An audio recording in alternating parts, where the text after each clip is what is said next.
Our speaker today is Ellyn Dye. The short story on Ellyn Dye is she's a metaphysical teacher and popular speaker and radio guest, an intuitive life coach and vibrational catalyst, a practitioner of reconnective healing and the personal reconnection.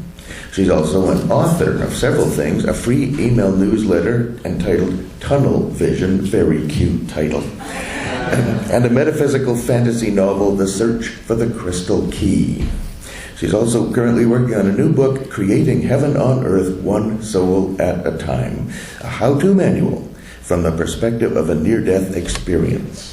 But what that bullet list doesn't say is Ellyn is herself a near-death experiencer, classic near-death experiencer with the tunnel and the whole thing. And during that experience, she met with wise guides who gave her many insights and lots of information regarding what's going on this planet, what's the game plan, and why the planet looks so crazy at this time. She's also a serious student of astrology, including the longer astrological cycles that most astrologers ignore, such as the 26,000-year precession of the equinoxes. You heard the biblical phrase time and a half times? That's an astrological reference. A time is 26,000 years. So a half time is 13,000 years. What was going on 13,000 years ago?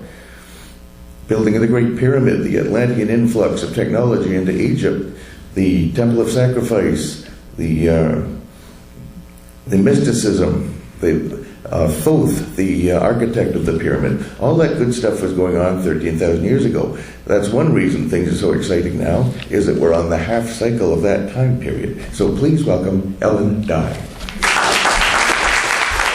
This has been such a gorgeous service already. Thank you very much. The music selection, everything that's happened so far, it's like everything I was going to say has already been said. All the important stuff anyway. And now, of course, my head's spinning on trying to weave things in to my story of how, because everything relates to everything else. And so it was no coincidence that everything that's been done so far led up beautifully to what I want to say. Of course, I only hope the speaker's halfway decent. But so I'm Ellyn, and my claim to fame, I guess, is that in 1985, I was killed in a car crash. It was a head-on collision, and but I didn't stay dead. And it was a head-on collision, and I barely had enough time to notice that this other car was coming over into my lane. And I thought he might be turning. We were at an intersection. Or he was just coming over into my lane. But I just had time to mentally notice that that was about to happen. And then all of a sudden, I had this total change of perspective. And I was up about 15 or 20 feet, staring down at the top of my car. And I had to think about that for a minute, because I'm not used to that perspective. And I didn't know what had happened. But I saw my car down there, and I saw another car smushed into the front of it. And I saw the other driver get out and walk over to the driver's side. And I thought, isn't that nice? He's going to see if I'm okay. And he reached in and turned my headlights off. I thought, what is that? And because I always forget the end of that story, forget to tell it, it was because he was on his third DWI, and he wanted to pretend it was my fault. So he turned my headlights off for driving without headlights. And I did have to go to court, but I didn't have to say I saw him do it from 15 feet above the car, which was a nice thing. I did a lot of talking to God about that. It's like, don't make me do it, I'll be in a loony bin. So once I realized I was out of my body, something I had always wanted to do, but everybody said, your challenge, Ellyn, is to stay in your body, because you're always out here anyway. And so here I was, my dream come true, I was out of my body. And it's like, wow, this is really cool. But the most impressive thing was, it proved to me that we are not our body. This is not who we are. This is like a coat we put on. And we can really love this coat a lot, but you know, when the warm weather comes, we just take it off and put it in the closet because we don't need it anymore. Because there was an I who was observing what was going on with my car. But I knew that my body was sitting in the front seat, smashed up pretty badly. So I knew I am not my body. That was the first thing, and that would have been plenty to learn from this experience, but apparently I wasn't done. So the next thing, because I had read, there were only 1 or 2 books out in 1985 about near-death experiences. Now we have hundreds of people who have written about them. But Raymond Moody had his book out, Life After Life, and I had read that. So I thought, there ought to be a tunnel of light around here somewhere. I wonder where that is. Cool. And all of a sudden, as soon as I thought it, it was like, whoosh. It kind of came in behind me. And the neatest thing was, I could feel it. Because the light spilled out of the opening of this tunnel. And it was the most exquisite, most gorgeous, most unbelievable, unconditional, pure love that you could ever imagine. Our brains can't imagine it because we have nothing like that here. What we have here, you know, we think is love, but far, far too often it involves some kind of control over what somebody does. And it's not, we get an image of it with parents and children, that they love their child no matter what. And I think that's pretty close. But for most of us, we don't get to experience that very much as adults. And this was the purest it can be. And it pulled me. In the sense it beckoned me, but it also pulled me almost magnetically.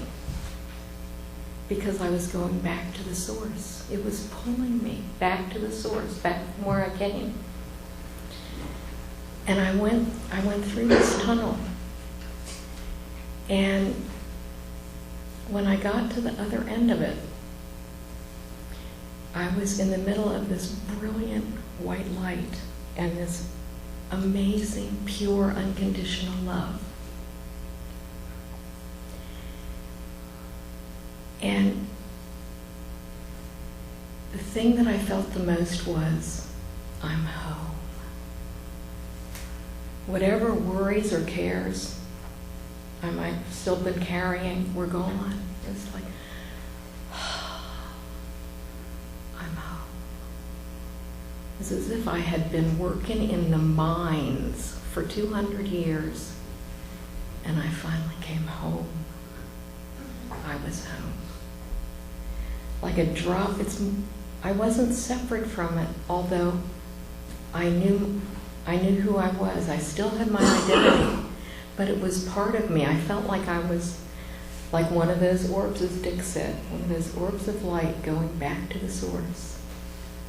Or like a drop of water going back into the ocean, but that drop still knows who it is. It's part of, but also has its own identity and can remember. I remembered more about who I was, all kinds of different lives I've led, all kinds of things that I'd done. And still I was part of. I could have just merged and blended into that love because that's what I was made of. And the next cool thing was that I saw all of my dead relatives. That was really cool on so many levels because my mother had died of cancer when I was 12 years old. And she was the first one I saw. It always makes me cry when I think of that because She looked very young, younger than I ever knew her, alive and happy. And I'm always so happy to share this with people, especially people who have lost loved ones recently. I'm always envious when I hear that somebody went home. I really am. I feel horrible for the people who have lost a loved one, but I'm always happy. I'm so happy and envious about the person who went home, because I know where they're going. They're at peace. They're in love in a way that most people can't understand. It's unbelievable. So here was my mother and 2 grandmothers and 2 grandfathers and a lot of aunts and uncles, and they all looked so good and they were all so happy. And they just conveyed to me that, you know, they had been watching over me. My mother had been watching over me my whole life. And, you know, there were some things in the 60s I wasn't so happy that she might have seen, but she didn't care, because there's no judgment there. There is no judgment. None whatsoever. That's the second most important, or one of the most important things I learned. God does not judge us. I was there in the heart of God, which is what all of us are. I had returned to the heart of God, and I knew that I was not judged at all. Because God knows when we're down here on earth, playing in these little human play suits. It's sort of like those things we dress our kids in when it's cold, and they're all bundled up, and they have boots, and they have socks, and they have idiot mittens and hats and scarves wrapped around their heads, and they're like, you know, they know that that's what it's like, pretending to be a human, which we all decided we would pretend to do. So if one of your kids is all dressed up like that, and you say, here, feel this, doesn't that feel interesting? They can't feel it because they got mittens on.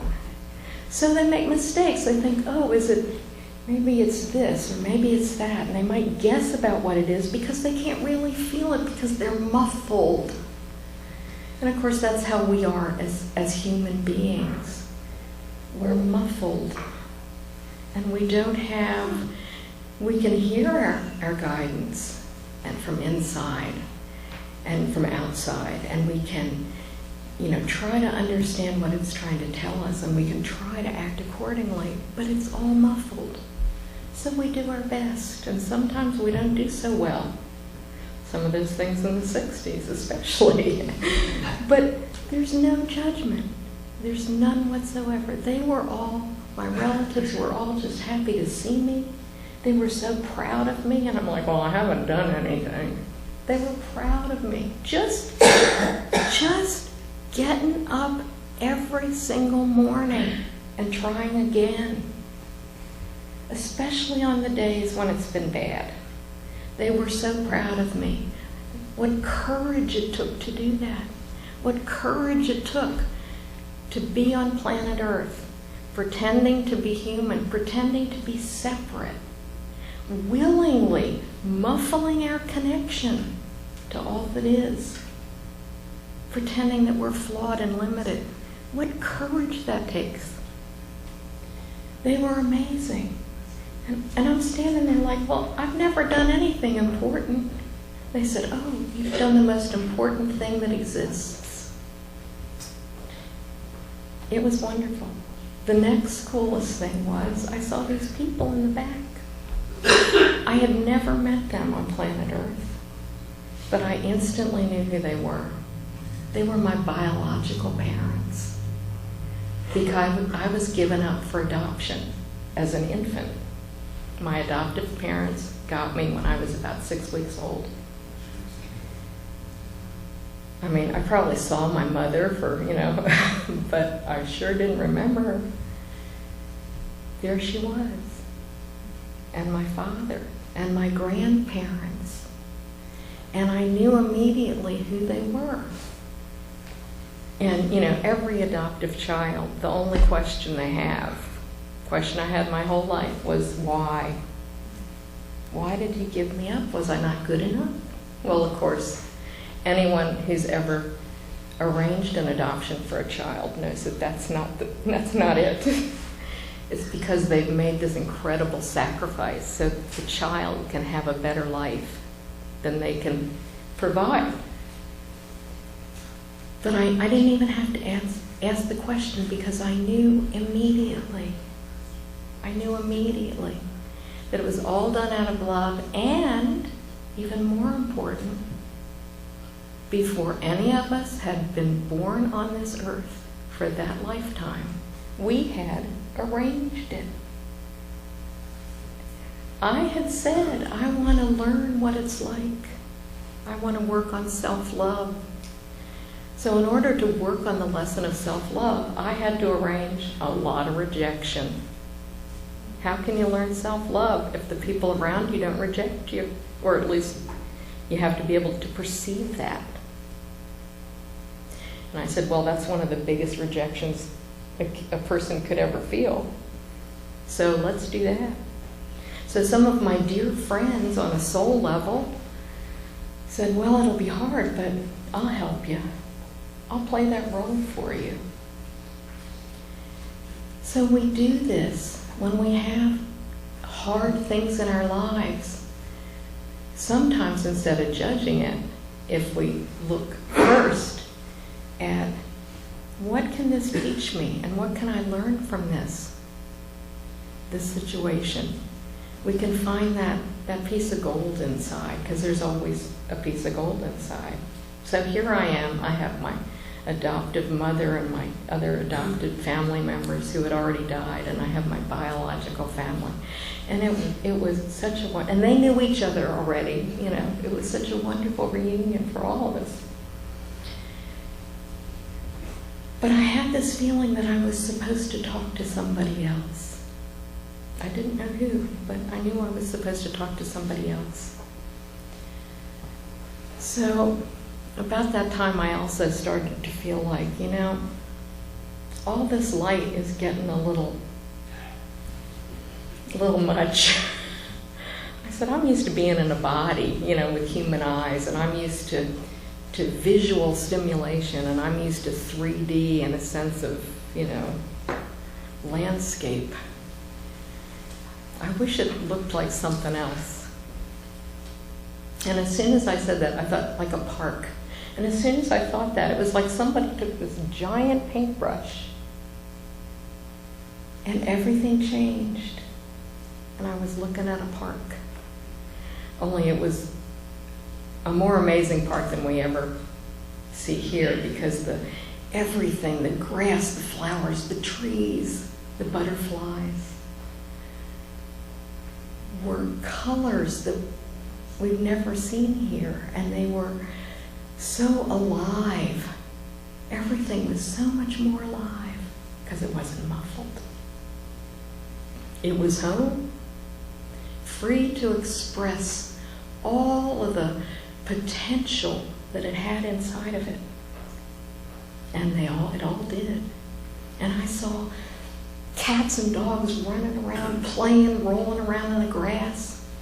So if you're an animal lover and you have any questions about if your beloved animal companions go there too, absolutely. Of course they do. They're part of God. I think they're more highly evolved than we are, most of them. But so they were there, and I saw this path, and I started to walk down.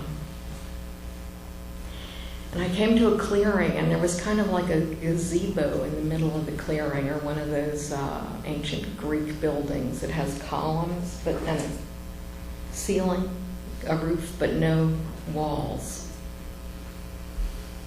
And there were 12 beings of light standing in there in a circle. And I ended up standing in the middle. And they were very tall, 12 to 15 feet in height. Wow. And as I stood there, they just gazed at me. Now, a lot of us feel uncomfortable when somebody stares at us. because we're sort of afraid that they're going to see stuff that we don't want them to see. We spend all of our lives building up these masks to tell people, oh, this is who I am. I'm not that way. I'm like this. You know, this is who I am. We make these masks because we've been taught all our lives that who we really are isn't, it just ain't right. My godmother was a Southern belle, and she tried very hard most of my life to teach me to be a lady, and it just never took. So, you know, we get these messages all our lives about how this part of you, or you may want to be a musician, but you'll never make a living out of that, so cut it out and go be an accountant. You know, as we express ourselves, and we're expressing who we are often as children, the adults around us believe that that expression is inappropriate somehow, for depending on the occasion or whatever, and they're not necessarily wrong, but we take it as if that's a flaw in us. So here I was, I have these 12 very, very tall beings of light regarding me, standing and looking at me, looking inside me, and I knew that they could see everything I had ever done, every thought I had ever had, every dream I had ever dreamt, every word I had ever spoken. And I'm thinking of the 60s. And while I'm standing there kind of judging myself and wanting to shrink and, you know, oh, don't look at that part, you know, they were just loving me. They were showing, they were the personification of the rest of the love that I had been walking in. They let me experience it coming from other beings rather than just from the all. Because we can't, because we've been playing this game of being humans and separated, we're used to dealing with others. Dealing with the all is in fact mind-blowing. You know, we can't comprehend that. So I had these beings there who were just loving me, just loving, seeing me for everything I had been, everything that I am. And then they started to tell me about humanity and why we're here and why we play this game. At some point we all thought this would be fun. It's like going to the fun house. It's like going to the amusement park. We thought, wow, wouldn't it be fun to forget who we are? Wouldn't it be fun to pretend that we're all separate and we're all different? Wouldn't it be fun to be scared? We all love to be scared. We go to the fun house. We get on roller coasters. Well, right now, in the middle of the great shift of the ages, as Lloyd said, I study astrology. We're in the middle of the great shift of the ages, from the Piscean age of 2,160 years to the Aquarian age. So the energies are in an uproar. We look outside, the world is in chaos. How do we do this? Why did we do this? Well, one of the reasons was we thought it'd be fun to be scared. And because we forgot who we are.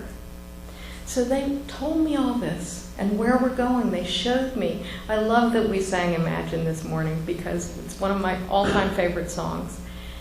Because that's what they showed me. They showed me the golden age of humanity that we are in the process of creating.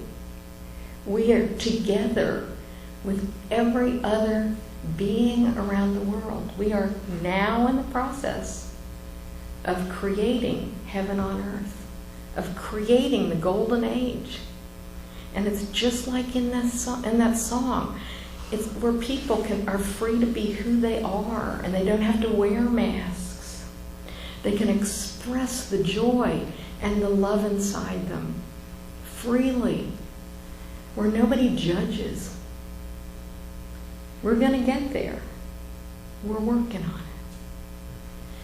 So after they showed me all of this, I said, well, that's great, and I like it here so much. I'm not going back there, and you can't make me. I'm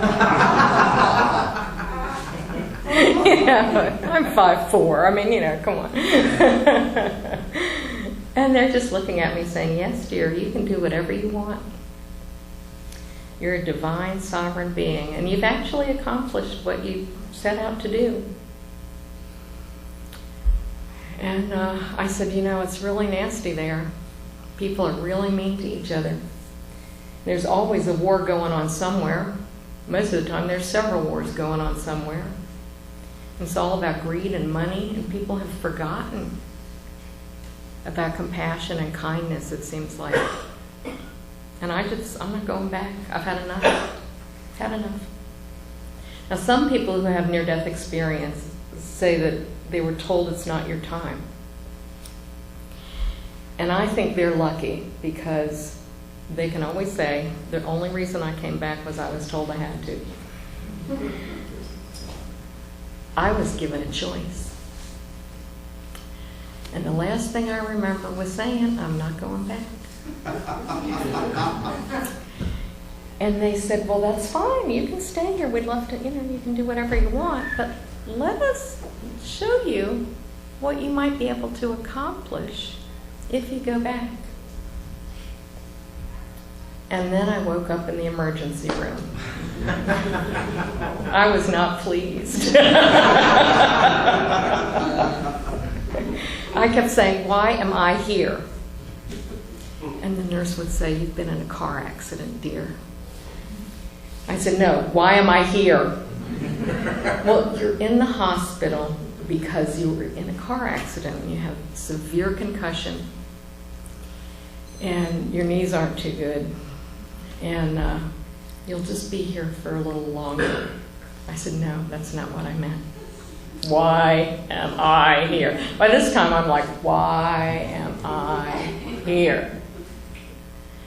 Now, of course, when you talk to God, we always look up. Have you ever noticed that? Well, God is up there, but God's here. God's in each of us. But I had put on that, that suit again. I'd put on that human suit again. It was all muffled. The veil had fallen again, and I was starting to forget. It's like, wow, it just doesn't feel so good here. So, if the most important thing I learned was that God is in all of us, that we are God, God is in everything. Science has recently proved that, by the way, physicists, when they discovered the boson, the Higgs boson. God isn't a person. He's not the guy in the chair in the sky. It's the creative force of the universe, and that is love. And we are part of that. But we forget. But, as someone said earlier, this is the time of revelation. And my understanding of that is that things are going to be revealed. They are being revealed. Some of it is just incredibly shocking and awful. But to me, it's sort of like, it's not that it's suddenly gotten this bad. It's suddenly we're aware of how bad it got. It's like the light has been coming to the planet so strongly in the last few years to help us make this shift, that it's like walking into the kitchen and turning on the light, and suddenly you see all the roaches that were there all along, but you didn't know. Like, oh my God, look at those roaches! Ah! So that's what's going on. The light is coming. I kept saying, if we're supposed to create heaven on earth, that's like turning the Titanic. How can we do that? And I heard, well, there's 7 billion of you. It's like, you'd think you'd be able to do this. This is not even a miracle. There's so many of us, and we are all God. So where do we go wrong? I found this, somebody actually went to a funeral and shared this sort of a reinterpretation of 1 Corinthians 13, and I want to read it. So what is love? If we get it so wrong because we're so muffled, but we try. I'm not saying we don't try. Love is patient. Love is kind. It does not envy. It does not boast. It is not proud. It does not dishonor others. It is not self-seeking. It is not easily angered, and it keeps no record of wrongs. Love does not delight in evil. Did you ever notice that evil is live spelled backwards? So when we're evil, maybe we're just living the wrong way. Love does not delight in evil, but rejoices with the truth. It always protects, always trusts, always hopes, always perseveres. Love never fails. This is who we are. Every single one of us. Every single one of us. But we put that veil over our head. We put that snowsuit on. Voluntarily. We thought it would be fun. Most of us are thinking, that one didn't work out quite the way I thought it would. But we're here in this momentous time. We fell down the rabbit hole somehow. The Bible talks about we got the knowledge of good and evil. And what do you do when you have that knowledge? You start to judge what's good and what's evil. Judgment isn't inherently in us. We decided we needed to start deciding. We needed to start judging things. When we judge things, we go terribly astray. And also, when we judge things, we start to fear the things that we judge to be bad. Oh, that might happen to me. Oh, that's terrible. That might happen to me. And then we worry about it. And when we worry, we chuck all of this energy into the very thing that we don't want to have happen. And because we're creators, we create that in our lives. How's that working? Not too well. We've been busy creating what I would call hell on earth for most people. All we have to do is change our focus. All we have to do is start looking at what we want to have more of in our lives. And let the stuff we don't want in our lives to fall away. There's a plan. We are not here alone. Besides the 7 billion other souls on the planet with us, God is ever present. God is in everything,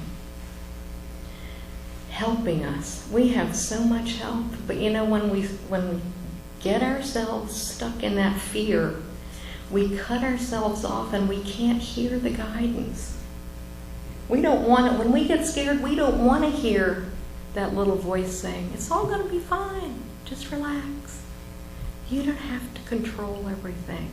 You don't have to make everything happen. We don't hear that voice when we're scared. And we like to be scared. It's an adrenaline rush.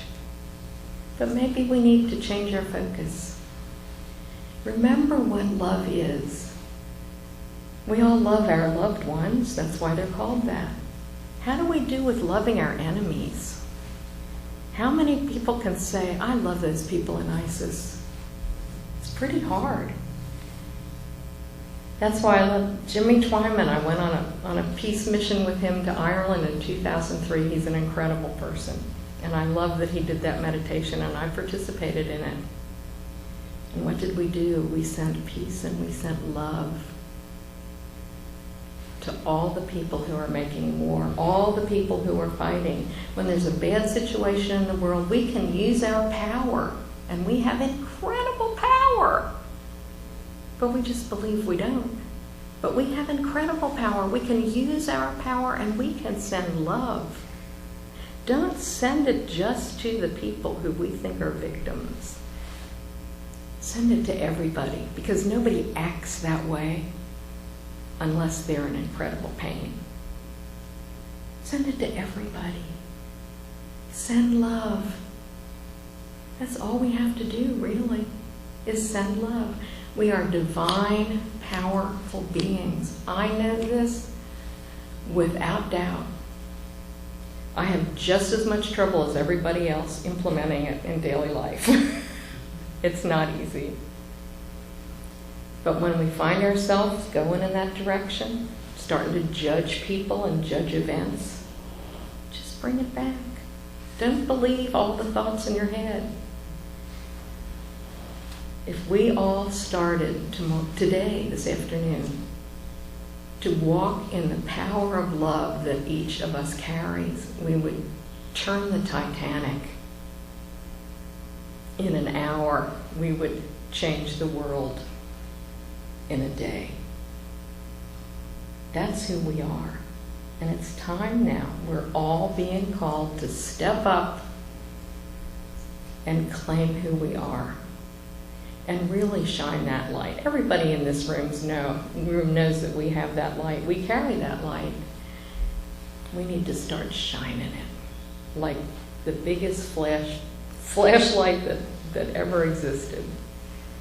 Focus our attention on sending love. We can change the world. They didn't send any wimps to the earth at this time. Every single person on this earth wanted to be here, stood in line and bought the ticket, because this is an amazing time, this time of chaos and challenge. And they didn't just let anybody come. They didn't let a bunch of amateurs come. They sent the best. We've just forgotten that that's who we are. We're here representing God. We're here manifesting God on earth. And we can do it. We just have to remember. Thank you so much. As my fellow professionals, I salute you all.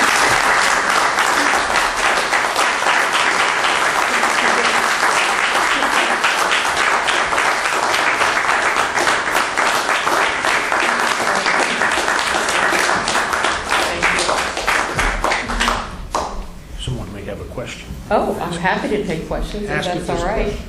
Are there any questions? I'll answer anything. And how long did they ever tell you how long you were actually dead? How long did it take to go through that process on the side? They did not tell me. I mean, back in '85, now I think if anybody had an NDE, they would ask that question. I didn't think to ask it because there wasn't that much information out there then. I do know they had to, somebody had to figure out to come. We didn't have cell phones, so the guy in the car couldn't call. Somebody figured out that there had been an accident and called the ambulance, and the ambulance had to get there, and they had to get me out of the car. They had to take me to, I don't know whether I was dead on arrival, but I was in the ambulance. Then they had to get me to the hospital. So I really don't know exactly. And of course, when you're there, there's no time. I felt like I was there for about 2,000 years. So, and didn't want to come back. So. Ellyn, I'm sure that you would be glad to answer questions in the lobby. I would be happy to after we finish. Thank you.